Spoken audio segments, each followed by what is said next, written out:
Halo, selamat datang kembali. Di video kali ini saya akan melanjutkan di materi sebelumnya, ya, tentang pariwisata. Kali ini saya akan menjelaskan tentang jenis pelayanan pariwisata dan memenuhi harapan pelanggan. Eh, Mari langsung saja kita mulai.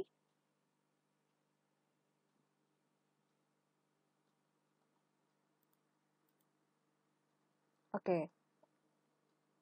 Sebelumnya saya akan membahas tentang jenis pelanggan pariwisata atau wisatawan ya, yang bisa kita sebut dengan wisatawan.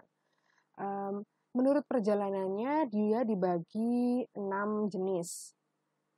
Dikutip dari bukunya Pak Karyono di tahun 97 bahwa yang pertama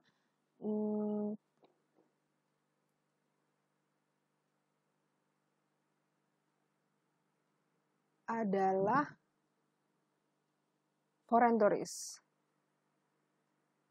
Foreign tourist ialah wisatawan asing, yakni orang asing yang melakukan perjalanan wisata yang datang memasuki suatu negara lain yang bukan merupakan negara di mana ia biasa tinggal. Jadi ini adalah wisatawan mancanegara atau kita bisa sebut dengan wisman, gitu ya. Selanjutnya ada domestic foreign tourist, yaitu orang asing yang berdiam atau bertempat tinggal di suatu negara karena tugas dan melakukan perjalanan wisata di wilayah negara di mana ia tinggal. Misalnya, staf kedutaan Belanda yang mendapat cuti tahunan, tetapi ia tidak pulang ke Belanda, tetapi melakukan perjalanan wisata di Indonesia, tempat dia bertugas, gitu. Itu namanya domestic foreign tourist.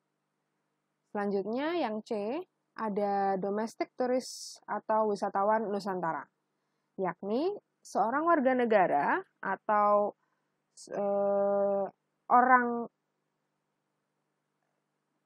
atau warga negara di mana dia melakukan perjalanan wisata dalam batas wilayah negaranya sendiri tanpa melewati perbatasan negaranya atau memasuki negara lain. Misalnya warga negara Indonesia yang melakukan perjalanan ke Bali atau ke Danau Toba. Wisatawan ini disingkat dengan WISNUS, wisatawan Nusantara. Selanjutnya yang D, indigenous foreign tourist, warga negara di negara tertentu yang karena tugasnya atau jabatannya berada di luar negeri. Selanjutnya dia pulang ke negara asalnya dan melakukan perjalanan wisata di sana atau di wilayah negara sendiri. Contohnya nih, warga negara Prancis yang bertugas sebagai konsultan atau konsultan di perusahaan asing di Indonesia. Ketika liburan, ia kembali ke Prancis dan melakukan perjalanan wisata di sana. Jenis wisatawan ini merupakan kebalikan dari domestic foreign tourist, ya. Oke. Mohon diingat-ingat jangan sampai terbalik antara domestic foreign tourist dan indigenous foreign tourist. Transit tourist, yakni wisatawan yang sedang melakukan perjalanan di suatu negara tertentu yang terpaksa singgah pada suatu pelabuhan atau airport atau stasiun bukan atas kemauan sendiri. Atau misalnya saja ketika kita mau perjalanan ke Dubai, kita transit dulu, entah itu di Singapura, entah di negara lain selama beberapa jam, tapi kita hanya sekedar jalan-jalan saja di airport atau di port atau di station itu. Bukan karena kemauan mereka, tapi mereka harus transit menunggu kendaraan atau pesawat atau kereta selanjutnya. Oke, selanjutnya ada business tourist. Yang ini terakhir ini orang yang melakukan perjalanan untuk tujuan bisnis. Bukan wisata, tetapi perjalanan wisata yang akan dilakukannya setelah tujuan utamanya selesai. Jadi kalau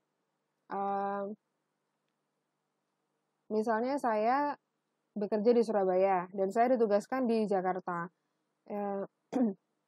Saya dianggap sebagai bisnis turis gitu ya. Karena bukan dengan tujuan perjalanan wisata, tapi tujuan bisnis. Namun dia akan melakukan perjalanan wisata setelah tujuan bisnisnya selesai gitu ya. Jadi perjalanan wisata merupakan tujuan sekunder. Jadi bukan tujuan yang primer atau yang utama. Gitu ya. Selanjutnya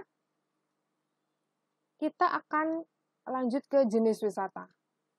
Nah, jenis wisata ini setelah saya rangkum ada 5 jenis wisata. Dengan mengapa saya memberikan jenis-jenis wisata ini? Karena nantinya akan mengarah pada wisatawan yang seperti apa yang akan mengunjungi daerah kalian atau tempat kalian bekerja. Nantinya ya, supaya kalian tahu apa nanti harapan dari pelanggan atau wisatawan yang akan berkunjung ke kalian, ya. Oke, kita pelajari dulu wisata etnis atau ethnic tourism. Yang pertama adalah menawarkan kepada wisatawan tentang kebiasaan kuno masyarakat, adat atau etnis tertentu, di mana kebiasaan tersebut dianggap eksotis ya. Ini lebih ke etnis-etnisnya gitu ya. Dalam wisata etnis ini, sepanjang aliran wisatawan bersifat sporadis. Apa itu sporadis? Nah, itu juga jadi pertanyaan kita nanti akan kita bahas untuk diskusi. Dan dalam jumlah kecil, maka dampak host guest dapat diminimalisir. Oke, jadi wisata etnis ini udah punya kita ya apa gambaran pertanyaannya atau gambaran diskusi kita nanti. Jadi kita belajar wisata atau pariwisata nggak sampai di sini aja. Nanti kita juga harus berdiskusi. Selanjutnya, wisata budaya atau cultural tourism. Nah, wisata ini menawarkan keindahan atau warna lokal. Maksudnya ini ya kearifan lokal ya, gitu. Local wisdom kalau kita biasa sebut. Sisa-sisa gaya hidup atau budaya yang hilang atau mulai luntur dalam bentuk rumah-rumah gaya lama atau gaya tradisional. Biasanya juga memperkenalkan kain tenun, terus gambaran-gambaran kehidupan masa lalu seperti penggunaan gerobak, becak, lembu ya. Itu mungkin bisa wisata budaya ini bisa lebih ke mengunjungi arsip-arsipnya atau mengunjungi artefak-artefaknya ya, dan mesin atau tangan-tangan pembuat kerajinan. Jadi kalau misal tidak ada gedung yang menyimpan artefaknya bagaimana? Jadi kita bisa berkunjung ke orang-orang yang masih memiliki budaya-budaya tersebut. Misalnya pemangku adatnya di sana begitu ya. Itu bisa dijadikan wisata budaya. Gitu ya. Wisata sejarah, historical tourism, menawarkan kunjungan ke tempat-tempat yang memiliki nilai sejarah. Wisata sejarah cenderung menarik banyak wisatawan yang berorientasi pada pendidikan. Hubungan host guest dalam wisata sejarah seringkali impersonal dan terpisah, cenderung ke arah ekonomi daripada sosial. Jadi betul-betul kalau ke arah ini lebih ke betul-betul dikomersilkan ya host guest-nya itu rumah-rumah penginapannya betul-betul dikomersilkan. Selanjutnya, wisata lingkungan atau environmental tourism menawarkan kegiatan yang bersentuhan dengan geografis seperti menikmati berkendara, melewati gunung dan desa untuk mengamati hubungan manusia dengan tanah. Jadi ini lebih ke arah alam ya. Oke. Hubungan host guest dalam wisata ini sangat luas dan dapat dinilai secara lokal. Jadi Anda juga harus pintar-pintar memanfaatkan wisata lingkungan karena setelah mereka capek-capek keliling alam, Anda menawarkan sesuatu yang nyaman gitu ya. Nah, ini host guest-nya ini harus pintar-pintar. Selanjutnya wisata rekreasi atau recreational tourism. Ya, mereka lebih ke arah kesenangan ya. Ada mungkin bisa pantai, gunung, terus hiburan-hiburan, ya seperti entertainment begitu ya, dengan tujuan bersenang-senang. Nah, hubungan host guest dalam wisata rekreasi ini sangat luas. Tapi mungkin dipengaruhi oleh musim dan jenis wisata rekreasinya seperti apa. Kalau di pinggir pantai mungkin bisa menawarkan warung-warung makan, terus jual-jual makanan minuman, dan entertainment lainnya ya. Oke. Selanjutnya ini yang jadi permasalahan kita nih. Setelah kita mengetahui jenis wisata dan jenis pelanggannya atau wisatawannya seperti apa, kita akan dihadapkan pada harapan pelanggan terhadap layanan yang kita tawarkan.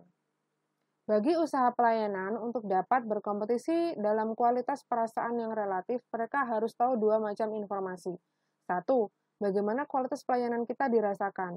Dua, bagaimana kualitas pelayanan saingan kita dirasakan. Jadi dengan begitu kita tuh tahu apa nilai plus kita dan apa nilai kurang dari kompetitor kita.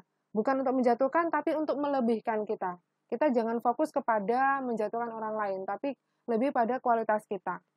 Nah, dengan kita mengetahui jenis wisata dan jenis wisatawannya, nah, Anda akan tahu harapan dari pelanggannya.